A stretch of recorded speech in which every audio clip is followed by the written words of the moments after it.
Hello students, मैं आप सभी लोगों का हार्दिक स्वागत करता हूं मेरे यूट्यूब चैनल में। तो फ्रेंड्स, आज है 2 फरवरी और आज के दिन एसीपीसी के थ्रू एक online registration process steps for DDCT exam for diploma to degree admission, ऐसा एक यहाँ पे ऑनलाइन रजिस्ट्रेशन प्रोसेस का जो स्टेप्स आता है, कैसे आपको स्टेप वाइज आपको प्रोसेस करनी है, तो उसके रिलेटेड एक पीडीएफ आया है। सो मैं आज के दिन आपको वही डिस्कस करने जा रहा हूँ। तो आई होप कि आपको ये बहुत ही हेल्पफुल रहेगा ड्यूरिंग आप जब अपना डीडीसीटी का फॉर्म भरते हो तब। तो देखो फ्रेंड्स, डीडीसीटी की ओर से एक इम्पोर्टेंट डेट्स जो है वो आ गई है। जैसे कि आपका डीडीसीटी का रजिस्ट्रेशन जो है वो 6 फरवरी से ओपन हो जाएगा एंड रजिस्ट्रेशन आपका क्लोज हो जाएगा 11 मार्च। ओके, ये 2 तारीख आपको याद रखनी है। और जैसे ही 6 फरवरी आता है तो मैं तब एक वीडियो बनाऊंगा कि आपको रजिस्ट्रेशन कैसे करना है। आज के इस वीडियो में आपको रजिस्ट्रेशन के प्रोसेस या तो फिर स्टेप्स आप बोल सकते हो, तो जो डीडीसीटी की एक पीडीएफ आई है तो वो मैं इस वीडियो में आपको डिस्कस करूंगा। एक बीच में इन्होंने एक अवेयरनेस शेड्यूल भी कंडक्ट किया हुआ है जो 7 फरवरी से लेकर 26 फरवरी के आजू बाजू रहेगा। एंड उसके बाद जो है वो आपका डीडीसीटी का एडमिट कार्ड जो है 1 अप्रैल को जो है वो डाउनलोड होगा, 1 अप्रैल से लेकर 5 अप्रैल तक। डोंट वरी, आप मेरी चैनल को सब्सक्राइब कर लीजिएगा, जो भी अपडेट होगा वो मैं आपको प्रोवाइड करता रहूँगा। और इवन आप मेरी व्हाट्सअप चैनल पे भी ज्वाइन हो सकते हो। तो इन केस अगर आपको नहीं पता चला कि भाई मैंने यूट्यूब पे क्या डाला क्या नहीं, तो आपको एटलीस्ट आप मेरी व्हाट्सअप चैनल में ज्वाइन हो जाओ, तो एक बार जस्ट आपको नज़र रखनी रहेगी कि भाई मैंने क्या क्या वीडियो नए अपलोड किए हुए हैं, ऐसा वैसा, राइट। फिर आपकी एग्जामिनेशन डेट जो है वो 7 अप्रैल को है। अभी से मैं ऑल द बेस्ट बोल देता हूँ आपको ओके। और फिर आपका रिजल्ट जो है वो भी 3rd वीक ऑफ अप्रैल को डिक्लेयर हो जाएगा। और अगेन मैं यहाँ पे एक इन्फॉर्मेशन आपको शेयर कर देना चाहता हूँ, जो आपकी basic of science and engineering का मैंने लेक्चर सीरीज जो है वो चालू की है, तो प्लीज़ वो आप जरूर से ज़रूर वॉच कीजिएगा। तो सबसे पहले ना फ्रेंड्स, आपको इस वेबसाइट पे आ जाना है gujacpcadmissions.nic.in। तो देखो फ्रेंड्स, ये मेरा गूगल वाला पेज है। ओके, नॉर्मल मैं मोबाइल में ही ओपन करता हूँ, लिखता हूँ मैं gujacpc। जैसे gujacpc में करता हूँ तो सबसे पहले ये वाली वेबसाइट आती है, तो उसको मैं ओपन कर देता हूँ, ठीक है। फिर जैसे ही आप आगे जाओगे तो यहाँ पे मेंशन किया गया है कि भाई कॉमन रजिस्ट्रेशन ACPC 2023। तो जस्ट मैं वहाँ पे क्लिक कर देता हूँ, तो थोड़ा सा लोड लेगा। फिर यहाँ पे जो है वो आपका ये वाला पेज जो है वो खुल जाएगा, ठीक है। इस वेबसाइट पे जैसे ही आप एंटर करते हो तो उसके बाद यहाँ पे साइन इन वाला ऑप्शंस जो है पेज वो खुल जाएगा, ठीक है। तो सबसे पहले ना आपको रजिस्ट्रेशन के ऊपर क्लिक करना रहेगा, right. New candidate for registration, क्योंकि आप नए स्टूडेंट हो, पहली बार डीडीसीटी दे रहे हो। ओके, तो न्यू कैंडिडेट रजिस्ट्रेशन के ऊपर जैसे जाओगे तो यहाँ पे लिखा भी हुआ है कि click on new candidate registration button. If you have already registered then enter user ID and password and proceed further. After checking a new candidate registration button will you redirect in page as shown in below. Okay, यहाँ पे दिखाई जा रहा है कि अगर आपको sign up करना है, ओके, न्यू रजिस्ट्रेशन के ऊपर जैसे ही आप क्लिक करते हो तो यहाँ पे आपका कैंडिडेट का नेम, यहाँ पे एक वस्तु पे आप फोकस करना। यहाँ पे कैंडिडेट का नाम जो है वो अपना पूरा नाम लिखना, सबसे पहले सरनेम, उसके बाद आपका name and after that father का नेम, और ट्राई करना कि कैपिटल लेटर में ही हो, ठीक है। उसके आगे यहाँ पे डेट ऑफ बर्थ यहाँ पे पुट आउट करनी है, जैसे कि यहाँ पे मेंशन किया गया है 1 फरवरी 2010, राइट। उसके बाद यहाँ पे बाय डिफॉल्ट यहाँ पे ISD कोड जो अपना 91 है वो बाय डिफॉल्ट ही आ जाएगा। देन यहाँ पे आपका mobile number and email ID जो है वो करेक्ट डालना तो मेंशन किया गया है, थोड़ा इंपॉर्टेंट है। जो आपका जीमेल आईडी है वो इस फॉर्म में होना चाहिए, यानी कि आप कुछ भी लिखो @gmail.com या तो फिर @yahoo.co.in। ओके, यहाँ पे अपना यूजर आईडी एंड पासवर्ड जो है वो आपको डालना रहेगा। और यहाँ पे पासवर्ड में कई बार ना स्टूडेंट्स को प्रॉब्लम्स आती है, राइट। तो सपोज करो कि मेरा नाम चिराग है, राइट। तो सबसे पहले मैं पासवर्ड से मैं क्या लिखूंगा, C कैपिटल, फिर HIRAG, ओके, चिराग लिख दिया। उसके बाद @ करके मैं लिखूंगा 1 2 3 4, ठीक है। तो ये बहुत ही सिंपल पासवर्ड है, आप ऐसा पासवर्ड रख सकते हो, ओके। तो ये पासवर्ड की मैंने एक जस्ट हिंट दी है, राइट। जैसे सबमिट करते हो देन यहाँ पे review page sign up form आता है, जहाँ पे आपको अपना पूरा नाम एक बार चेक कर लेना है, डेट ऑफ बर्थ एक बार चेक कर लेनी है कि आपने परफेक्ट डाली है कि नहीं, then mobile number and email ID, okay. और यूजर आईडी जो है वो आपको साइड में लिख देना है एक जगह पे, या तो फिर गूगल में आप सेव भी कर सकते हैं, राइट। उसके बाद यहाँ पे देना है फाइनल सबमिट। इनकेस अगर कोई भूल हो गई है तो आप यहाँ पे दूसरा ऑप्शन है एडिट का, तो यहाँ पे आप सिंपल जाके एडिट भी कर सकते हो। ओके, और यहाँ पे जी जो आपने मोबाइल नंबर डाला था ना, तो उस पर यहाँ पे OTP आएगा, राइट। तो वो आप OTP डालना एंड देन अगेन वो सिक्योरिटी पिन जो है W5Q वो वाला आपके फ़ोन में शायद अलग होगा, तो वो यहाँ पे आप पुट आउट करना। Okay, and then verify and final submit. तो जैसे ही आप वेरीफाई एंड फाइनल सबमिट के ऊपर क्लिक करते हो तो यहाँ पे डायरेक्टली आपका यूज़र ID एंड कैंडिडेट का नेम यहाँ पे आ जाएगा। ओके, एंड आप जो है अब आपको करना है साइन इन। ये तो मैंने जो प्रोसेस बताई वो न्यू कैंडिडेट रजिस्ट्रेशन की थी, ठीक है। फिर आपके बाद फिर आपको जो है अपना यूज़र ID जो होगा वो यहाँ पे लिखना है और आपका पासवर्ड जो है वो यहाँ पे लिख देना है। अगेन आपको सिक्योरिटी पिन जो है वो इस बॉक्स में पुट आउट करना है एंड देन साइन इन के ऊपर आपको क्लिक करना रहेगा।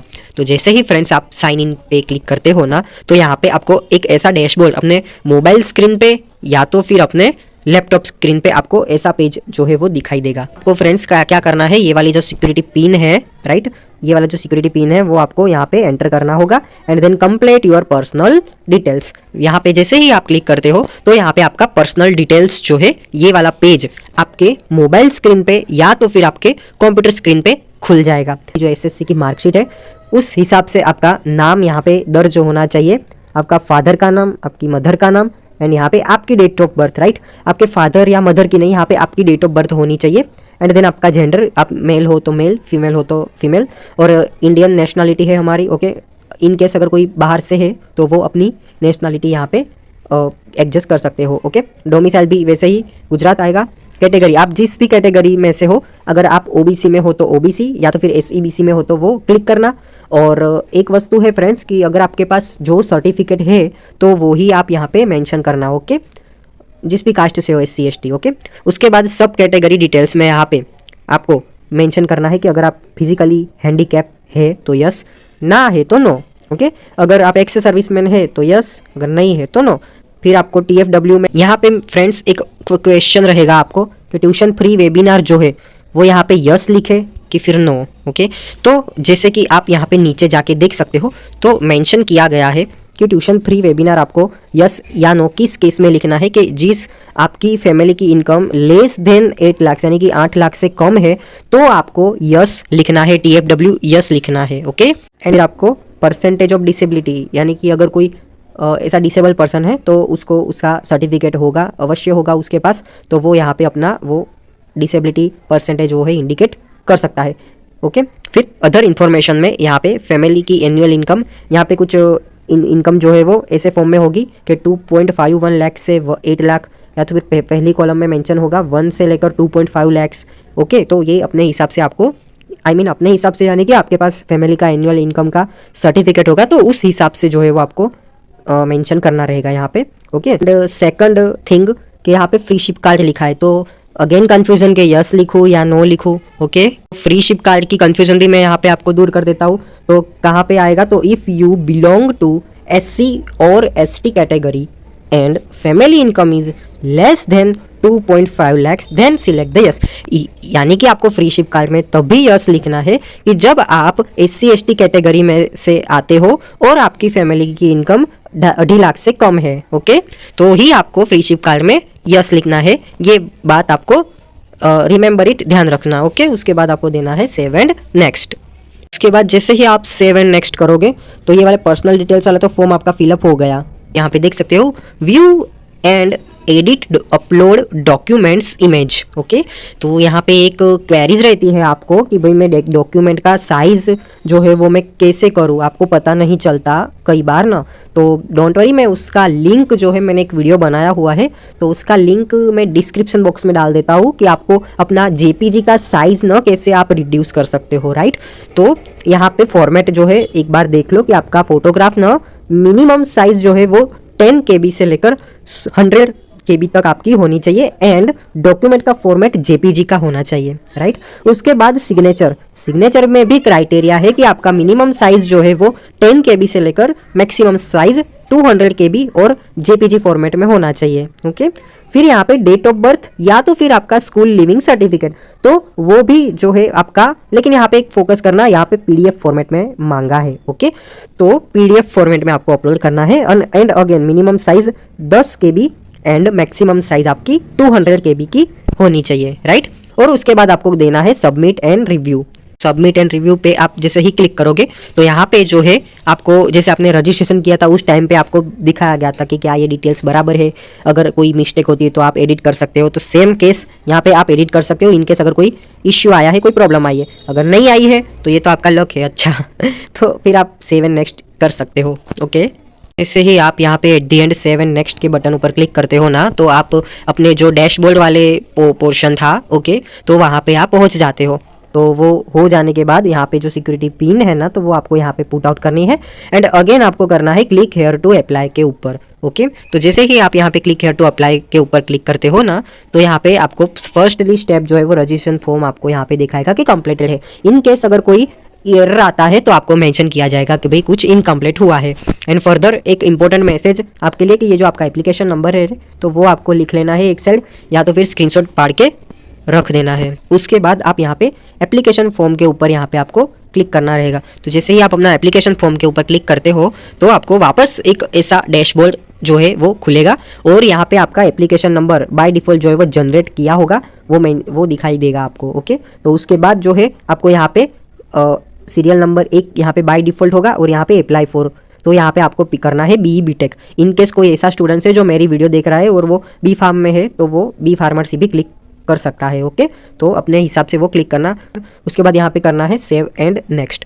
तो जैसे ही आप सेव एंड नेक्स्ट के ऊपर क्लिक करते हो फिर आपको अपनी क्वालिफिकेशन डिटेल्स जो है वो फिलअप करनी है। जैसे कि आपको क्वालिफिकेशन में आपका क्या होगा, डिप्लोमा ही हो सकता है। ओके, तो पासिंग स्टेटस तो यहाँ पे बाय डिफ़ॉल्ट जो है वो अपीयरिंग ही आएगा। क्यों? क्योंकि अभी तो आप आई थिंक सिर्फ 6 सेम में हो, करेक्ट। और ये रजिस्ट्रेशन फॉर्म जो है वो स्टार्ट हो गया है तो उसमें क्राइटेरिया भी मेंशन किया गया है कि अगर आप फाइनल ईयर में हो तो भी आप एलिजिबल हो, तो भी आप जो है वो आप दे सकते हो। और यहाँ पे फ्रेंड्स पासिंग मंथ के रिलेटेड कोई ऐसा सिलेक्ट करने का ऑप्शन नहीं दिया गया है। ओके, तो उसके बाद यहाँ पे पासिंग ईयर यानी कि अपना डिप्लोमा किस ईयर में पास आउट किया है, तो 2024। अगर किसी स्टूडेंट्स ने 2023 में या तो फिर 2022 में किया होगा तो वो तो अपना वही लिख सकता है। फिर एनरोलमेंट नंबर या तो फिर सीट नंबर वो आप लिख सकते हो। प्रीफर करना कि भी आप अपना एनरोलमेंट नंबर ही लिखो, ठीक है। फिर बोर्ड यूनिवर्सिटी, आप जिस भी बोर्ड में से आपने डिप्लोमा किया होगा तो वो आपको बोर्ड यहाँ पे लिखना है। जैसे कि गुजरात टेक्नोलॉजिकल यूनिवर्सिटी है तो यहाँ पे GTU मेंशन किया गया। फिर ब्रांच, आपने जिस ब्रांच में से किया होगा तो वो ब्रांच यहाँ पे लिखनी है। फिर क्वालिफिकेशन एंड एग्जाम स्टेट, अगर गुजरात में से किया होगा तो गुजरात आएगा, ठीक है। फिर इंस्टीट्यूट नेम, आपका जो कॉलेज का नाम होगा वो यहाँ पे लिखना है और अगेन आपको करना है सेव एंड नेक्स्ट। तो जैसे ही आप सेव एंड नेक्स्ट करोगे तो यहाँ पे आपको एग्जाम सेंटर की डिटेल्स ओके तो वो आपको फिलअप करनी है। तो यहाँ पे क्वेश्चन अगेन कि एग्जाम सेंटर में कौन सा सिलेक्ट करूँ। ओके, तो देखो एग्जाम सेंटर के रिलेटेड मैंने ऑलरेडी एक वीडियो बनाया हुआ था, जस्ट 3 या 4 मिनट का है। उसमें मैंने जो आपका DDCET का सिलेबस है तो वो भी मैंने बताया था कि भी क्या आ सकता है। ओके, तो वो एक बार वीडियो देख लेना, वो उसमें ही एग्जाम सेंटर का मैंने सब मेंशन किया गया है। ओके, तो प्लीज़ वो वीडियो देख लेना ताकि आपको कोई कंफ्यूजन ना हो कि भी मैं कौन सा एग्जाम सेंटर रखूँ। क्योंकि आपने यहाँ पे एक फोकस करना कि आपने जिस एग्जामिनेशन सिटी की प्रायोरिटी सबसे पहले दी गई होगी तो उसी पे सबसे ज़्यादा फोकस किया जाएगा। ओके, तो सपोज करो कि किसी ने अहमदाबाद सिटी सबसे पहले लिखी हुई है तो उसको सबसे पहले चांस है कि फर्स्ट प्रायोरिटी जो है वो अहमदाबाद सिटी में ही आएगी। अगर कोई ऐसा स्टूडेंट है कि जिन्होंने सेकंड प्रायोरिटी आनंद को दी है तो इनकेस अगर सेम जो फर्स्ट वाली प्रायोरिटी है वो फुल हो गई बराबर सीट, तो उसको जो है वो सेकंड नंबर की मिलेगी। अगर इनकेस ऐसा भी हुआ कि सेकंड नंबर की भी फुल हो गई तो उन्होंने जो थर्ड स्टेप यानी कि थर्ड नंबर में जो सिटी मेंशन की गई होती है, जैसे कि यहाँ पे अरवली इस भाई ने मेंशन की गई है तो थर्ड प्रायोरिटी उसको वो मिल जाएगी, ठीक है। उसके बाद यहाँ पे करना है आपको सेव एंड नेक्स्ट। तो सेव एंड नेक्स्ट आप जैसे ही करोगे तो आपको नेक्स्ट वाला पेज यानी कि अपलोड डॉक्यूमेंट्स एंड इमेज का जो है वो फोल्डर ओपन हो जाएगा। तो फ्रेंड्स अगेन आपको जो है वो डॉक्यूमेंट्स अपना अपलोड करना रहेगा, जहाँ पे फॉर्मेट जो है वो JPG एंड 200 KB के अंदर आपका फोटोग्राफ चाहिए। उसके बाद सिग्नेचर जो है वो भी 200 KB के अंदर और JPG चाहिए। ओके, और लास्ट में डेट ऑफ बर्थ जो है वो थर्ड नंबर का स्टेप है कि जो आपको PDF के फॉर्मेट में इन्होंने मांगा है और उसकी मैक्सिमम साइज़ 200 KB और डिप्लोमा की लेटेस्ट मार्कशीट। और यहाँ पे अगेन एक कन्फ्यूज़न कि देखो यहाँ पे तो आपकी डिप्लोमा की लास्ट मार्कशीट जो है वो नहीं आई है, तो इन केस आपको क्या करना है, तो आपको यहाँ पे मैं ऐसा प्रिपेयर करूँगा कि अभी के लिए आपको कुछ नहीं करना है, ठीक है। और आपको करना है फिर रिव्यू। और एक मेन वस्तु मैं भूल गया आपको बताना, आई थिंक आपको अगर अपलोड करना नहीं आता है तो आपको सबसे पहले क्या करना है, यहाँ पे आपको अपना चूज़ फाइल के ऑप्शंस पे क्लिक करना है। जैसे ही आप चूज़ फाइल के ऊपर क्लिक करते हो तो आपका फाइल मैनेजर वाला ऑप्शन जो है वो खुल जाता है। फिर आपको जो इमेज या तो फिर जो PDF आपको यहाँ पे अपलोड करनी है तो वो सिलेक्ट करनी होगी and then review and upload पे क्लिक करना रहेगा। ओके, ये वस्तु ध्यान करना। सिर्फ यहाँ पे अगर आप क्लिक फाइल चूज फाइल करते हो फिर आप रिव्यू करोगे तो नहीं आएगा, यहाँ पे रिव्यू एंड अपलोड भी करना रहता है। ठीक है, तो सबसे पहले क्या करना रहेगा, चूज फाइल और फिर review and upload. Got it. जैसे ही आप यहाँ पे रिव्यू के ऊपर क्लिक करते हो ना तो आपको यहाँ पे रिव्यू वाला ऑप्शंस आ जाएगा, यानी कि यहाँ पे जो जो आपने 3-4 डॉक्यूमेंट अपलोड किए होंगे तो वो यहाँ पे आपको शो करने लगेंगे। ओके, फिर यहाँ पे आपको कर देना है डिक्लेरेशन में, I hereby declare all the particulars given by me in this form are true to the best of my knowledge and believe any mistake or misinformation detected at the time of admission or at any stage in future will result in the cancellation of admission. I have read the information bullet and understand all the procedure. फिर आपको करना है final submit, save and final submit. Okay, तो यहाँ पे save and final submit के बाद यहाँ पे आप अपना ये वाला पोर्शन जो है वो डैशबोर्ड वाला, जहाँ पे आपका यहाँ पे नाम और एप्लीकेशन नंबर होगा तो यहाँ पे आपको सब डिटेल्स जो है वो पता चलेगी। ओके, और फिर अगेन लास्ट स्टेप जो है वो आपका क्या रहेगा कि भाई पे रजिस्ट्रेशन फ़ी। तो पे रजिस्ट्रेशन फ़ी जैसे ही आप क्लिक करोगे तो यहाँ पे मेंशन किया गया होगा कि आपको भरना है 350, राइट। इस वाले पोर्शन पे यहाँ पे उन्होंने गलती की है कि वो मुझे पता नहीं, बट यहाँ पे 350 नहीं 250 आनी चाहिए। आई हैव अ प्रूफ, देखो आई हैव अ प्रूफ। यहाँ पे एसीपीसी का जो आपका DDCD का रजिस्ट्रेशन है तो उसके रिलेटेड नोटिफिकेशन है। यहाँ पे देख सकते हो रजिस्ट्रेशन ओपन्स एट 6 फरवरी, राइट। 1 बजे से आपका रजिस्ट्रेशन शुरू होगा और यहाँ पे देख सकते हो आप, यहाँ पे मेंशन भी किया गया है कि भाई आपका 250 रुपया है और वो भी नॉन रिफंडेबल है। ओके, लेकिन यहाँ पे PDF में शायद मुझे लगता है कोई मिस्टेक हो गई है, इस वजह से यहाँ पे 350 रुपीज़ मैंशन किए गए हैं। कोई बात नहीं, ड्यूरिंग जब आप रजिस्ट्रेशन करोगे ना तब मैं उसके रिलेटेड वापस एक बार वीडियो में बनाऊंगा, तो फिर आप जो है वो थ्रू बिल डेस्क के ऊपर क्लिक करके आप पे फी के ऊपर क्लिक कर सकते हो। तो जैसे ही आप पे फी के ऊपर क्लिक करोगे ना तो यहाँ पे मेंशन भी किया गया है कि भाई पे रजिस्ट्रेशन फी बटन एंड पे the fees via credit card, debit card या तो फिर नेट बैंकिंग या तो फिर UPI। ये एक आई थिंक बहुत ही अच्छा एक ऑप्शंस यहाँ पे UPI का दिया हुआ है। यहाँ पे UPI के ऊपर जैसे आप क्लिक करते हो ना फ्रेंड्स तो यहाँ पे 2 ऑप्शंस आते हैं, आप अपना UPI ID डाल सकते हो या तो फिर आप QR कोड भी जनरेट कर सकते हो। तो मैं ऐसा मानूंगा कि आप QR कोड जनरेट करो और किसी दूसरे के फ़ोन से वो QR कोड स्कैन करके आप पे कर दो। This is best options, right, for us. आपको पता नहीं, आप क्रेडिट कार्ड या डेबिट कार्ड से भी कर सकते हो। Registration process will be complete once payment process of registration fees completed, यानी कि आप एक बार अगर रजिस्ट्रेशन कर देते हो आपका पे फी हो गया तो एट द एंड आपको जो है वो आपका रजिस्ट्रेशन कंफर्म हो गया है। तो फिर आपके बाद उसके बाद आपको डाउनलोड सर्टिफिकेशन पेज, यहाँ पे देख सकते हो आप डाउनलोड कंफर्मेशन पेज के ऊपर यहाँ पे आपको क्लिक करना है और एक बार नहीं 100 बार आपको अपना यहाँ पे जो एप्लीकेशन नंबर है वो देख लेना है, डेट ऑफ बर्थ, ये सब जानकारी जो है वो आपके अपने हिसाब से देख लेनी है। ठीक है, यहाँ पे अगेन एक थोड़ी इन्फॉर्मेशन मेंशन की गई कि after completion of registration candidate can download confirmation page. Confirmation पे यानी कि यहाँ पे मैंने कहा ना आपको कि आप यहाँ पे डाउनलोड कंफर्मेशन पेज के ऊपर क्लिक करना है तो आपको यहाँ पे एक ऐसा डैशबोर्ड खुलेगा और ये वाला प्रिंट जो है वो आपको निकाल देना है। ठीक है, उसके बाद यहाँ पे जैसे ही आप अपने डैशबोर्ड पे आओगे ना फ्रेंड्स तो आपको अवेलेबल सर्विसेज के ऊपर दिखाएगा कि आपका एप्लीकेशन फॉर्म सबमिशन कैसा है, बराबर। फिर आपको व्यू और डाउनलोड एडमिट कार्ड, इनकेस अगर आपको DDCD का एग्जाम आई, बराबर, तो वो आप अपना एडमिट कार्ड भी देख सकते हो और फिर रैंक या तो फिर स्कोर कार्ड भी आप अपना देख सकते हो इसी डैशबोर्ड के पेज ऊपर। ओके, और यहाँ पे एक बात यहाँ पे ध्यान रखना कि keep application number, user ID and password at a safe place. This details are required many times during the admission process, यानी कि आपको अपना user ID and password and confirmation number application number, ये 2-3 चीज़ें जो है वो आपको याद रखनी है और फिर लिख लेनी है कौन सी एक जगह ऊपर। ओके, बारंबार आपको बहुत सारी बार ये वस्तु आपको टाइप करनी पड़ेगी। ओके, तो बहुत हेल्पफुल रहेगा। आप आई होप कि आपको ये वीडियो बहुत ही हेल्पफुल रहा होगा। तो प्लीज़ अगर आप मेरे चैनल में नए हो तो सब्सक्राइब कर दो, अपने फ्रेंड्स के साथ शेयर कर दो ये वीडियो को। ठीक है।